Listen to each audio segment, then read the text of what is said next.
তো তোমাদের প্রত্যেককে ওয়েলকাম। আজকে তোমাদের যে গুরুত্বপূর্ণ আপডেটটি শেয়ার করা হবে, অনেকেই তোমরা এই আপডেটটি জানতে চেয়েছো, যেটা তোমাদের মূলত ওবিসি ইস্যুর যে আপডেট রয়েছে। তোমরা জানো দীর্ঘদিন ধরে ইস্যুটা চলছে এবং এর আগে কিছুদিন আগে একটা শুনানি হলো, সেখানে তো সেই রকম কোনো আপডেট উঠে আসেনি এই ওবিসি বাতিল বা ওবিসি কেসটা নিয়ে। কলকাতা হাইকোর্টের পক্ষে থেকে কি জানানো হয়েছে সেটা তোমরা অলরেডি জানো, যে সেরকম কোনো কিছুই অফিসিয়ালি জানানো হয়নি যে বাতিল করা হবে কি হবে না। তবে একটা তোমাদের আমি ডেট বলবো আজকে, যেই ডেটে তোমাদের কিন্তু ওবিসি যে ইস্যুটা, এটা কিন্তু রাজ্য থেকে পুরোপুরি ক্লিয়ার হওয়ার সম্ভাবনা কিন্তু 90% রয়েছে। 90% রয়েছে সেই ডেটটার মধ্যে, বা সেই ডেটে গিয়ে তোমাদের কিন্তু যে পরবর্তী শুনানি হচ্ছে কলকাতা হাইকোর্টে, সেখানে তোমাদের কিন্তু ওবিসি নিয়ে যে রাজ্যে ঝামেলা চলছে সেটা কিন্তু স্পষ্ট ক্লিয়ার হয়ে যাওয়ার একটা আভাস পাওয়া যাচ্ছে। তো সহজ বাংলা ভাষায় বলতে গেলে ওবিসি ইস্যুর নেক্সট শুনানি কবে, সেটাই তোমরা কিন্তু অনেকে জানতে চাও। এবং সেই শুনানি কিন্তু খুবই গুরুত্বপূর্ণ। আজ পর্যন্ত যতগুলো শুনানি হয়েছে তার থেকে সব থেকে গুরুত্বপূর্ণ কিন্তু সেদিনকার শুনানি। তবে কবে সেটা হচ্ছে, কবে ওবিসি ইস্যু নিয়ে গুরুত্বপূর্ণ আপডেটের আসছে বা গুরুত্বপূর্ণ শুনানিটা হচ্ছে কলকাতা হাইকোর্টে, সেটা তোমাদের আজকে আমি জানিয়ে দিচ্ছি। তোমরা জানো কিছুদিন আগেই যে শুনানি হয়েছে সেখানে তো সেরকম কোনো তথ্য উঠে আসেনি গুরুত্বপূর্ণ। নেক্সট যে শুনানি সেটা হচ্ছে তোমাদের কিন্তু 24শে সেপ্টেম্বর। তোমরা জানো আজকে কত তারিখ? আজকে হচ্ছে কিন্তু 16ই সেপ্টেম্বর। 16ই সেপ্টেম্বর আজকে, ঠিক আছে? তো এই 16ই সেপ্টেম্বর আজকে তোমাদের কিন্তু 24শে সেপ্টেম্বর এই মাসেই, অর্থাৎ দুর্গাপুজোর আগেই তোমাদের কিন্তু এর শুনানিটা হয়ে যাবে। এই শুনানিতেই তোমাদের কিন্তু একটা কিন্তু আভাস বা ইঙ্গিত পাওয়া যাচ্ছে তোমাদের বা আমাদের রাজ্যের যে ওবিসি ইস্যু রয়েছে সেটা কিন্তু পুরোপুরি একটা ক্লিয়ার হওয়ার কিন্তু সম্ভাবনা বা ইঙ্গিত আমরা পাচ্ছি।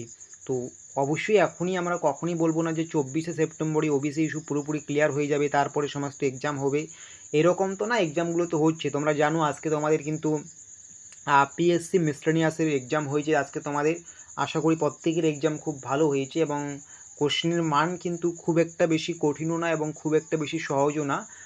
যেটা হয়েছে একটা অ্যাভারেজে গিয়েছে, ঠিক আছে? সো সেই হিসেবে তোমরা দেখতেই পাচ্ছ যে পিএসসি কিন্তু ওবিসি ইস্যুটাকে গুরুত্ব দিচ্ছে না, পরীক্ষা নিচ্ছে। তোমাদের আজকে পরীক্ষা হলো, আবার নভেম্বরে পরীক্ষা আছে, তারপর আবার ডিসেম্বরে পরীক্ষা আছে তোমাদের, ঠিক আছে? এমনিতে সব পরীক্ষাই তোমাদের হচ্ছে, শুধুমাত্র পুলিশের পরীক্ষাগুলো আটকে রয়েছে তোমাদের ওবিসি ইস্যুর জন্য, যেটা পিআরবি বোর্ড সূত্রে যেটা খবর। তো সেটার জন্যও তো তোমাদের আমরা বলে দিয়েছি পুজোর পরে তোমাদের এক্সাম হবে। এবং যেটা বোঝা যাচ্ছে যে পুজোর আগেই কিন্তু ওবিসি ইস্যুর যে সমস্যা যেটা চলছে ওবিসির, সেটা যদি এভাবে পুরোপুরি সমাপ্ত হয়ে যায় তাহলে কিন্তু অবশ্যই এক্সাম যে পুজোর পরে হবে সেটা একদম 100% গ্যারান্টি। হয়তো তখন আরও আগে এক্সামটা চলে আসবে, ঠিক আছে? তো সেগুলো তো আলোচ্য বিষয় আজকে নয়। আজকে আলোচ্য বিষয় যেটা হচ্ছে যে ওবিসি ইস্যুর যে নেক্সট শুনানি সেটা কবে সেটা আমি বলছি তোমাদের। সেটা হচ্ছে কিন্তু 24শে সেপ্টেম্বর। 24শে সেপ্টেম্বর 2024 কলকাতা হাইকোর্টে পরবর্তী শুনানি ওবিসি নিয়ে হচ্ছে। এবং এই শুনানিটা খুবই গুরুত্বপূর্ণ। দীর্ঘদিন ধরে বেশ কয়েকটা শুনানি হচ্ছে ওবিসি ইস্যু নিয়ে, এবং এই যে 24শে সেপ্টেম্বর ওবিসি ইস্যু শুনানি হবে সেটাই হচ্ছে সবচেয়ে বেশি গুরুত্বপূর্ণ। সেদিন কিন্তু পশ্চিমবঙ্গে লক্ষ লক্ষ ছেলেমেয়ে কিন্তু সেখানে তাকিয়ে রয়েছে সেদিন কি আপডেট দেয় কলকাতা হাইকোর্টের পক্ষ থেকে।